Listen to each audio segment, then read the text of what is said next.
नमस्ते बच्चों। मैं आशा करता हूँ कि आप सभी घर पर स्वस्थ और मज़े में होंगे। बच्चों, आज मैं आप सभी को एक विशेष मेहमान से मिलवाना चाहता हूँ। वह हमारी तरह हार्ड मास का नहीं बल्कि लोहा, इस्पात और प्लास्टिक से बना है। क्या आप इस मेहमान से मिलना चाहोगे? अगर हाँ, तो चलो आपकी इस मेहमान से मुलाकात करवा देता हूँ। तो बच्चों, ये रहा वो मेहमान। जी हाँ, यह है यंत्र मानव, जिसे आम भाषा में रोबोट कहते हैं। बच्चों, मैं आज ज़्यादा कुछ नहीं बोलूँगा। मैं मेरा यहाँ बोलना बंद कर देता हूँ और रोबोट से विनती करता हूँ कि वह खुद अपने बारे में तुम्हें बताएं। सभी को रोबोट की बातें ध्यान से सुननी है। तो प्रस्तुत है राजीव गर्ग द्वारा लिखित पाठ, मैं हूँ रोबोट।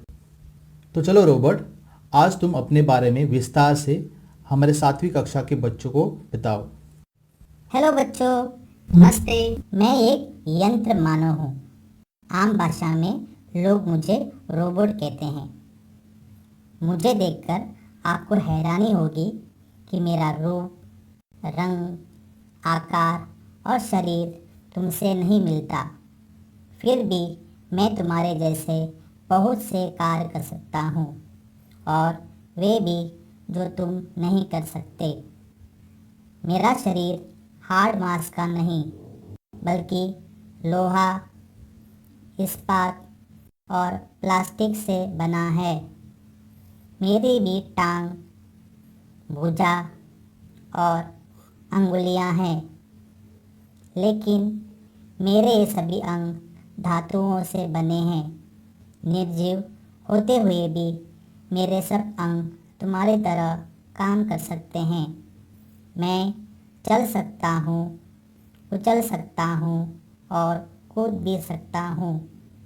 तुम्हारी तरह अपने हाथों और अंगुलियों से मैं मशीन के पुर्जे फिट कर सकता हूँ, बोझा उठा सकता हूँ और न जाने कितने काम कर सकता हूँ। तुम्हारे शरीर में शिराओं और धमनियों का जाल बिछा हुआ है। उनमें रक्त का प्रवाह होता रहता है। इस रक्त से तुम्हें शक्ति मिलती है, लेकिन मेरे शरीर में तारों का जाल बिछा हुआ है, और इन तारों में खून की जगह विद्युत धारा बहती है। यही विद्युत धारा मुझे काम करने की शक्ति देती है। तुम सोचते होगे कि मैं निर्जीव पुतला ये सब काम कैसे कर सकता हूँ। काम करने के लिए मेरे पास मस्तिष्क है, लेकिन तुम्हारे मस्तिष्क से बिल्कुल अलग। मेरा मस्तिष्क कंप्यूटर है। जो भी मुझे करना होता है उसके लिए मुझे कंप्यूटर आदेश देता है। उसी आदेश के अनुसार मैं काम करता हूँ। कंप्यूटर की स्मृति में वह सब संचित रहता है जो मुझे करना होता है। तुम शायद विश्वास नहीं करोगे कि मैं देख सकता हूँ, सुन सकता हूँ, बोल सकता हूँ और छूकर अनुभव भी कर सकता हूँ। देखने के लिए मेरे पास आंखें नहीं हैं, बल्कि मेरे शरीर में कैमरे लगे हैं। मेरे कान तुम्हारे कानों से बिल्कुल भिन्न हैं। मेरे शरीर में लगा माइक्रोफोन ही सुनने का काम करता है। बोलने के लिए मैं गले और जीभ का सहारा नहीं लेता। मेरे शरीर में लगा लाउडस्पीकर बोलने का काम करता है। छूने का बोध मुझे विशेष प्रकार के स्पर्श संवेदों द्वारा होता है। कुछ भी हो, हूँ तो मैं तुम्हारा ही सेवक हूँ, लेकिन मेरे जैसा सेवक तुम्हें कहीं नहीं मिल सकता।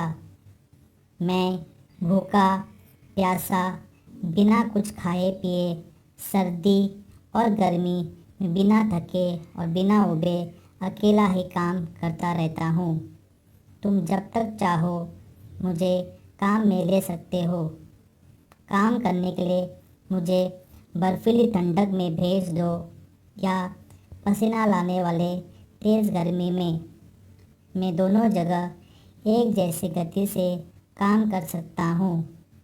इतना ही नहीं, मुझे तुम किसी गंदे, विषैले और विषम वातावरण में काम ले सकते हो।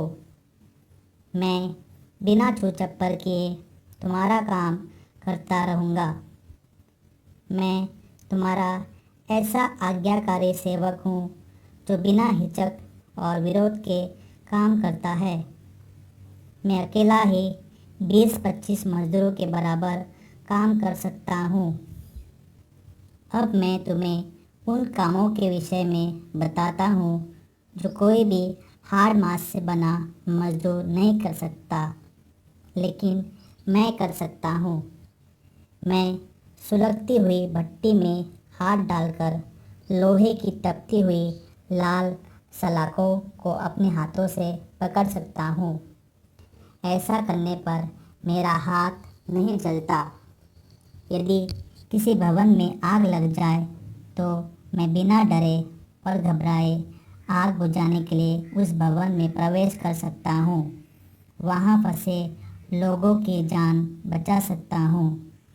मुझे कितने ही गहरे समुंदर में डुबा दो, उसकी तलहटी पर पहुंचकर तुम्हारी किसी भी खोई वस्तु को ढूंढ कर ला सकता हूँ। कुछ वर्ष पहले तुमने मेरी ऐसी ही बहादुरी की कहानी पढ़ी भी होगी, जब कनिष्क नामक विमान दुर्घटनाग्रस्त होकर सागर में डूब गया था।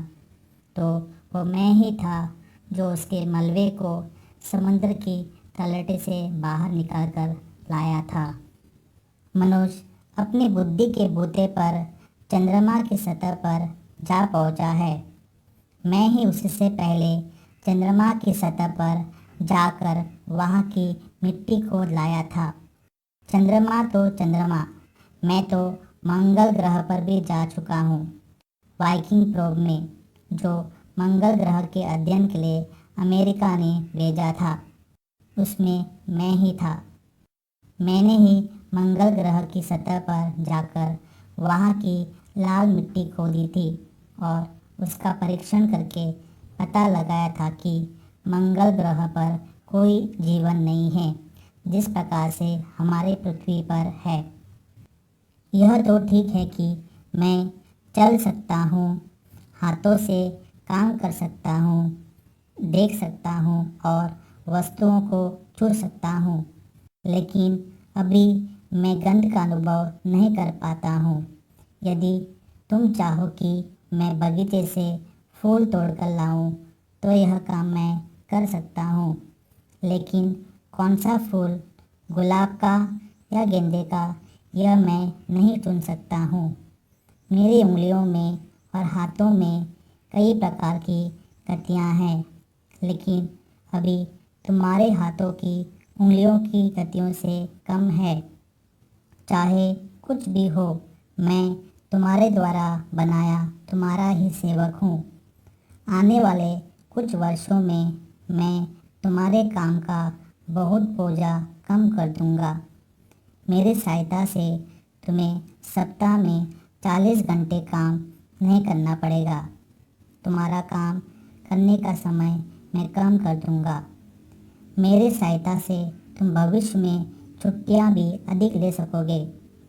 यह भी हो सकता है कि तुम घर बैठकर ही अपने कंप्यूटर द्वारा मुझे काम करने का आदेश दे दो और मैं तुम्हारी गैर हाजिरी में तुम्हारा काम करता रहूँगा। अंत में मैं एक बात ज़रूर कहना चाहूँगा कि मैं चाहे कितना ही चतुर और दक्ष क्यों ना हो जाऊँ, रहूँगा तो तुम्हारा गुलाम ही, क्योंकि मैं तुम्हारे ही मस्तिष्क की उपज हूँ। यानी मुझे मनुष्य ने ही बनाया है, रोबोट मनुष्य की ही देन है। तो बच्चों, मैं आशा करता हूँ कि आप सभी को मेरे बारे में बहुत सी जानकारी हासिल हुई होगी। मेरी बातें ध्यान से सुनने के लिए सभी बच्चों को बहुत बहुत धन्यवाद। आपका दिन शुभ हो। धन्यवाद।